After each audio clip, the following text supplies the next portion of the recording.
Hay mucho miedo ahora mismo, y más conociendo los últimos datos de inflación de IPC en Estados Unidos, tanto el general como el subyacente, de que pueda haber nuevas olas de inflación.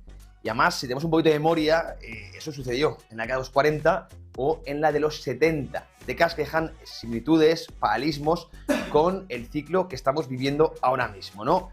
La pregunta que os hago a vosotros, vamos a ver ahora, este vídeo vamos a analizar si es posible ver esos repuntes, porque desde luego tenemos catalizadores para ser negativos.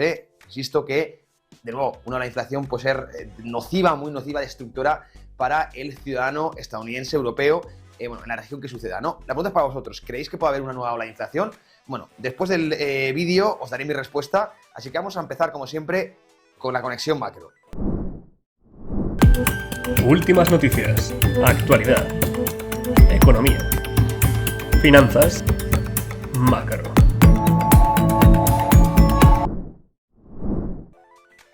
Y para ello vamos con las primeras imágenes. Hoy traigo 6 y vamos, insisto, a dar un paseo, ¿no?, por lo que está pasando ahora mismo en Estados Unidos después de ese susto que hemos tenido en las últimas lecturas de inflación. Fijaros, aquí tenéis las primeras imágenes, que son los salarios reales. Sabemos siempre que a la banca central no le gusta, parece surrealista, pero no le gusta que suban los salarios reales y que la gente gane más dinero vía salario de lo que es la inflación, porque evidentemente puede entrar la espiral precios-salarios y eso alimentar olas inflacionistas. Te voy a ponerlo en grande para que veáis cómo estamos ya por encima de la media prepandemia. Esto a priori es algo positivo, no hay que verlo como algo negativo, es decir, los salarios suben por encima de la inflación, los salarios reales que suben es descontando la inflación. Y fijaos, el último punto, como claramente hemos visto un pico fuerte a nivel de la sociedad, ¿no?, del ciudadano, del trabajador. Es muy bueno, pero repito, a la banca central no les suele gustar absolutamente nada porque alimenta esa famosa espiral precios-salarios, ¿no? Las empresas pagan más salarios, tienen mayores costes, entonces tienen que pasar ese mayor coste al final a los precios y se genera esa espiral nociva, ¿verdad?, que desancla. Las expectativas de inflación suele ser la más difícil además de controlar, ¿no? Por eso siempre se dice, esto es una ley no escrita, que no le gusta mucho los picos fuertes, las subidas fuertes de los salarios reales a los bancos centrales, ¿no? Esto es lo primero. Más salarios reales, pues más posibilidades de consumo, de inversión y de alimentar la demanda agregada. Ahora mismo el problema de la inflación básicamente es cuando al fin y al cabo hay más unidades monetarias que la propia producción, los bienes y servicios, ¿no? Y es cuando se generan esos desequilibrios en forma de inflación, ¿no? Que realmente no es otra cosa que el envilecimiento de la divisa. Repito que esto no es algo que deba gustar a la Reserva Federal, sí al Tesoro, sí al Gobierno, no a la Reserva Federal, que uno de sus mandatos es controlar la inflación. Esto es peligroso, porque evidentemente alimenta futuros repuntes en la demanda agregada. Vamos ya con el segundo de las imágenes y vamos a ir viendo riesgos que tiene ahora mismo la economía, ¿verdad? Fijaros, esta es, desde mi punto de vista, la más brutal. Esto es una imagen que hay que verla 2 veces para creérsela, Vamos a ponerla en grande, para que la veáis bien. Y es el déficit de Estados Unidos. Ahí en el eje vais a verlo en trillions, en billones desde el COVID. El COVID se puede justificar, ¿no? Ese tremendo déficit, es decir, que el Estado gaste mucho más de lo que ingresa. Bueno, pandemia, se paró la economía, había que sostener, ¿no?, a muchas familias, además las políticas fiscales de cheques, bueno, bla, bla, bla, bla. Pero es que fijaros cómo se ha más o menos sostenido, ¿no? Año 2019 ya fue un año de mucho déficit por la apocalipsis, ya estamos a punto de entrar en una recesión, ¿verdad? Pero fijaos cómo hemos normalizado esa barbaridad de déficit. Es que es difícil de creer, ¿verdad? Estados Unidos está creciendo al 3%, no está en guerra. ¿Cómo se justifican estos déficits? Esto es inflación pura, el gasto, el déficit público es directamente inflación. Es que mucha gente siempre culpa a los bancos centrales, pero realmente los mayores creadores de inflación son los gobiernos a través de su gasto, cuando gastan más de lo que ingresan. Ahí es cuando se crean unidades monetarias, y si se crean más unidades monetarias que bienes y servicios, eso es directamente inflación. Es que no hay mucho más que entender, no hay que ser un versado en economía para acabar llegando a su conclusión, ¿no? ¿Cuántas veces que nos equivocamos de culpable, medimos mucho, pues echamos la culpa a Powell, a Lagarde, pero realmente, en este caso, la amiga Janet Yellen, ¿verdad?, tiene mucho que ver, ¿no? Déficits brutales, parece que además no va a cambiar la cosa en los próximos años. Esto no va de republicanos o no va de demócratas, va de que el gobierno se ha hecho adicto a la deuda, no solo Estados Unidos, también podemos ver en Europa algo similar, quizá no tan exagerado, ¿no?, como los Estados Unidos, pero bueno, esto es brutal, ¿no? Entonces, esto es inflación pura, ¿no? Pero pura y dura. Además, el gasto burocrático, digamos, el gasto público no suele ser muy productivo, por lo tanto no genera, o sea, no contribuye a generar en un futuro más bienes y servicios, por lo tanto ahí sí que se genera un desequilibrio entre unidades monetarias nuevas y futuros bienes y servicios. Y ahí, insisto, es cuando se hace esa inflación pegajosa. Así que aquí tenéis, desde mi punto de vista, lo mayor de los miedos. Esto alimenta la demanda agregada, evidentemente. La demanda agregada se alimenta con el gasto público y el gasto privado. El gasto privado sí que está algo más controlado, pero el gasto público sigue totalmente, bueno, pues sin ningún tipo de freno, ¿no? Y evidentemente, pues es un riesgo porque digo, no parece que se vaya, a parar esto. Los políticos cuando prueban, esto es como pruebas la droga, cuando prueban las ventajas de la deuda, ellos compran votos sin ningún tipo de castigo, no lo van a dejar de hacer nunca, ¿no? Que sí, que esto genera como es la inflación, pero mucha parte de la sociedad no es consciente de esa correlación entre deuda e inflación y por eso es muy difícil que una vez se pruebe, ¿verdad?, esas ventajas que tiene la deuda y ese poco castigo, dejen de hacerlo, ¿no? Hay que ser un hombre de Estado, ¿no? Hay que ser bastante noble, ¿no? Pero los políticos, por desgracia, ya sabemos que no es una de sus virtudes, o no suele serlo, ¿no? Aquí tenemos el segundo catalizador, seguimos avanzando, vamos con la tercera de las imágenes, vamos a ponerlo en pantalla. Riesgos inflacionistas, hemos visto los salarios reales que siguen creciendo, el déficit público y fijaros, un poquito más en el déficit público, sabemos que también está creando empleo a dedo, esto es lo que comentábamos, ¿no? Al final tú te puedes endeudar y aumentar el tamaño del Estado, como contratando a personal. Este gráfico también es para, bueno, reflexionar. Te pone los pelos de punta, si lo piensas. Y esto es, en esencia, lo que es al final el estado, el famoso estado de bienestar o bienestar del Estado, como lo quieras ver, ¿no? Fijaos, vamos a ponerlo en grande, cómo ha crecido el número de empleos públicos en las administraciones en colegios públicos, ¿no? Brutal. Desde el año 2000, es decir, de este siglo, se ha duplicado, ha aumentado prácticamente un 100%, 95%, ahí lo veis. Mientras el número de estudiantes solo ha aumentado un 5%. Repito, porque es difícil de creer, pero vamos a intentar explicarlo. Los alumnos han aumentado el 5% en estos 24 años, pero el personal de todas estas administraciones y colegios públicos ha aumentado en un 95%. A ver, que alguien me explique esto. Si alguien, por los comentarios, puede hacer el favor de explicármelo, lo agradecería, porque es muy difícil de justificar, ¿no? Esto es meter a gente a dedo y crear burocracia para justificar puestos de trabajo. Es que no hay más, no hay mucho más y evidentemente es totalmente trabajo sin valor añadido, ¿no? Porque realmente ¿para qué? Si antes funcionaba bien, ha aumentado un 5%, quizá quieres, no sé, darle más fortaleza al sistema educativo, pues aumenta el 5% de los estudiantes, bueno, pues aumentas un 10, el doble, ¿no?, de trabajadores, pero que el 100% frente a una subida del 5% de estudiantes, hombre, es difícil de explicar. Bueno, lo explicas cuando entiendes cómo funciona realmente un estado burocrático, que al fin y al cabo, pues yo no quiero ser aquí el que hable, ¿no?, de la necesidad o menor necesidad de empleados públicos, pero seguramente si fuese una empresa privada habría una criba bastante importante y seguiría funcionando. Un poco lo que hizo recientemente Elon Musk cuando llegó a Twitter, que se cargó al 70-80% de plantilla y la empresa funcionaba igual. Bueno, pues muchas veces cuando tú haces una auditoría, ¿no?, que brillan por su ausencia en las administraciones, seguramente haya mucho trabajo redundante y existe trabajo, sobre todo en épocas de crisis, para disfrazar los datos, ¿verdad?, a nivel electoral, que es desde mi punto de vista lo que ha sucedido en los últimos años, ¿no? Esto también, evidentemente, es inflacionario. Es dinero en base a deuda para trabajo que no es productivo. Es que es inflación pura y dura y además esta es la inflación pegajosa, ¿verdad?, la que tiene difícil solución. Bueno, aquí lo dejo, también quiero vuestra opinión. Vamos con la cuarta de las imágenes, seguimos avanzando un poquito porque tengo ciertos miedos en lo que se llama década perdida o década inflacionaria, ¿no?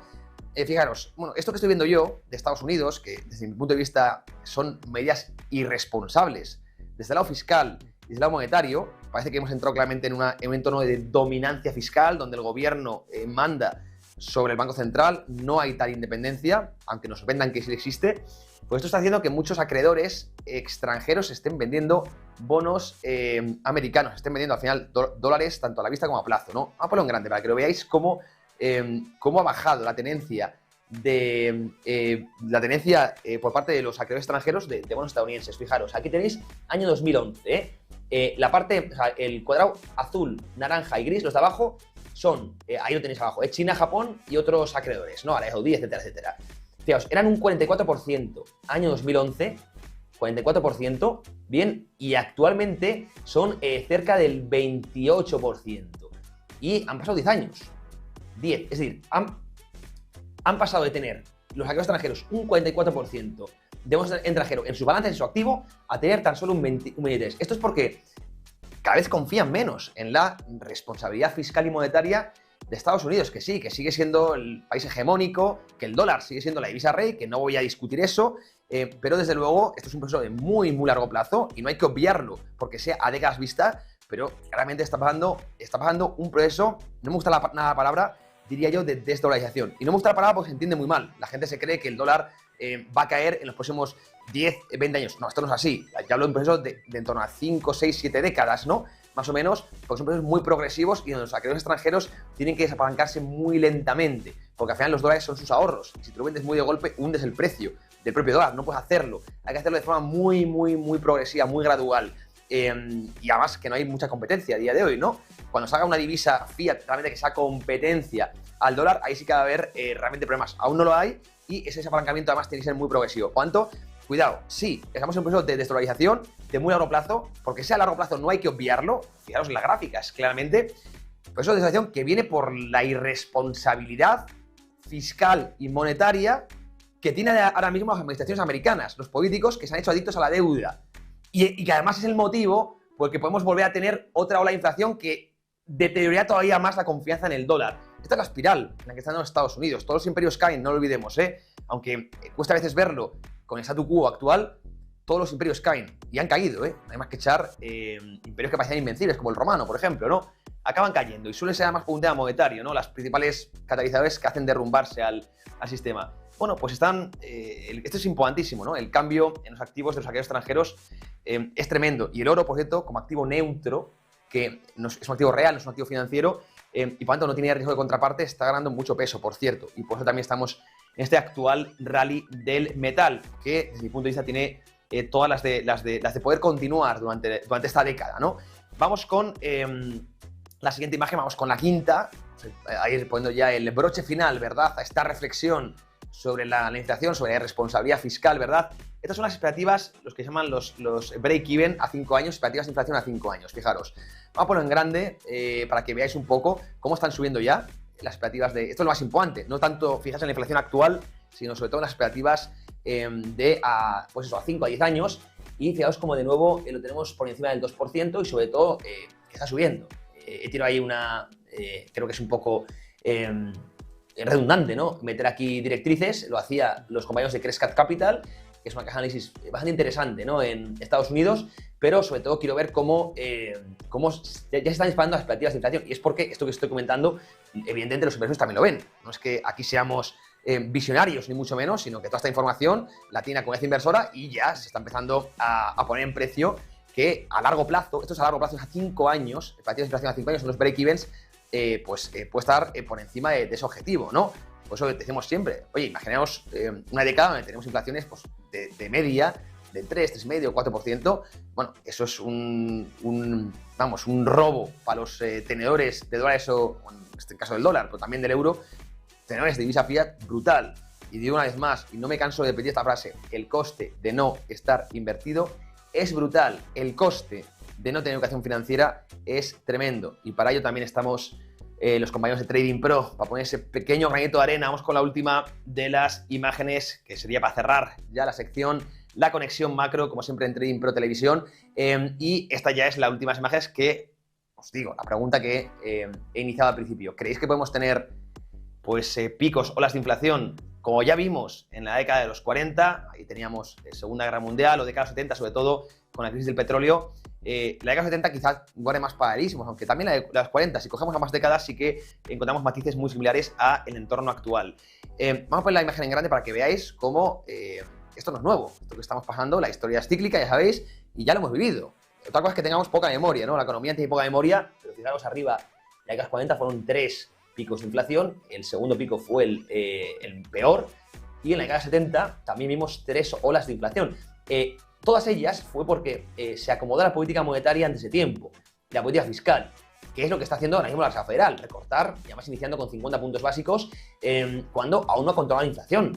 Es un poco lo mismo, están cometiendo quizá los mismos errores, ¿no?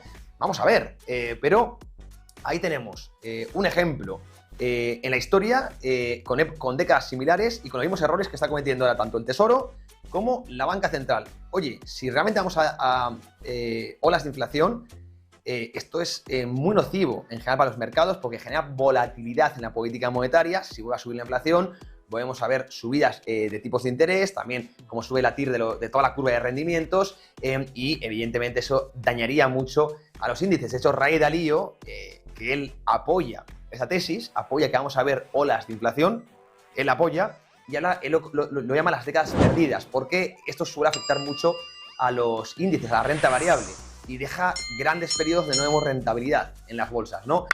Por eso, porque hay volatilidad en la política monetaria, subidas de tipos de interés, eso hace daño a las bolsas, etcétera, etcétera, ¿no? La pregunta es para vosotros, ¿eh? Mi respuesta es que si no hay recesión en Estados Unidos, si de verdad estamos en un entorno de reflación, es muy posible que vayamos a ver una nueva ola, y sobre todo ahora con las guerras que tenemos también, ¿no? El petróleo, ya rondando de nuevo los entornos de $80. La desglobalización, la guerra comercial con China, bueno, pues todo esto, por el lado de la oferta también influye. Pues podríamos tener nuevas olas de inflación, pero os quiero ver vuestra opinión, como siempre, en los comentarios. Y bueno, pues con esto, como siempre, cerramos. Nos podéis leer en tradingpro.app, también nos seguís en las redes sociales, en todas ellas somos @tradingpromedia. Si no habéis dado like, dejadlo, si os gusta el contenido, evidentemente, y suscribiros al canal, por supuesto, si os gusta o queréis formar parte de la familia. También podéis haceros miembros, por cierto, tenéis toda la información en el canal de YouTube. Con eso me despido, amigos. Buen fin de semana, un fortísimo beso. Chao.